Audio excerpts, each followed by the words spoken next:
இன்றைய ரத்தினம்.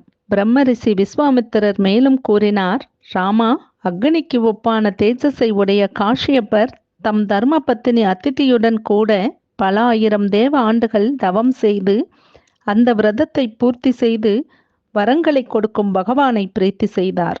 அப்போது அவர் முன் பகவான் தோன்றினார்.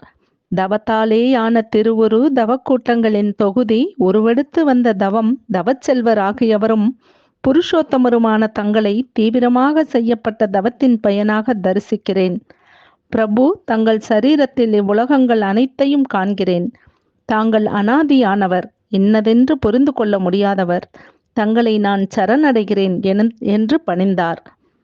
அனைத்து மாசுக்களும் நீங்கிய காஷியப்பரை பார்த்து பகவான் ஸ்ரீஹரி, நீ வாழ்க, என்னிடம் ஏதாவது வரம் கேள், நீ வரம் பெற தக்கவன் என்று நான் தீர்மானமாக எண்ணுகிறேன் என்று சொன்னவுடன் மரிசியின் புதல்வரான காஷியப்பர் பகவானிடம், என் பத்தினி அதிதி, தேவர்கள் மற்றும் என் சார்பிலும் பிரார்த்திக்கிறேன். பகவானே, மனம் மகிழ்ந்திருக்கும் தாங்கள் எனக்கு ஒரு வரம் தந்தருள வேண்டும்.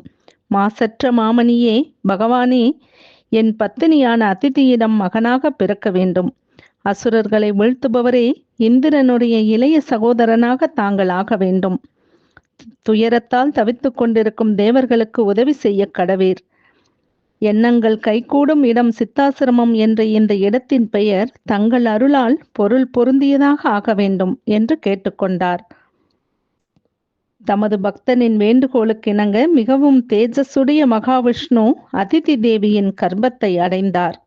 குறுகிய வாமன வடிவம் கொண்டு விரோசனன் புதல்வன் அசுரத் தலைவன் பலி சக்கரவர்த்தி இருக்குமிடம் சென்றார். 3 அடி நிலம் யாசகமாக கேட்டார். அவனிடம் ஓர் அடியால் இம்மண்ணுலகை பெற்றார்.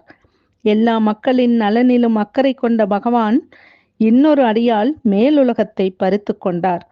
3வது அடியால் தம் பேராற்றலால் பலியை அடக்கி மீண்டும் உலகங்களையும் மகேந்திரனிடம் ஒப்படைத்தார். முன்பு மகாவிஷ்ணுவால் வசிக்கப்பட்ட இந்த சித்தாசிரமம் மனக்லேசத்தையும் உடல் களைப்பையும் தீர்க்கக்கூடியது.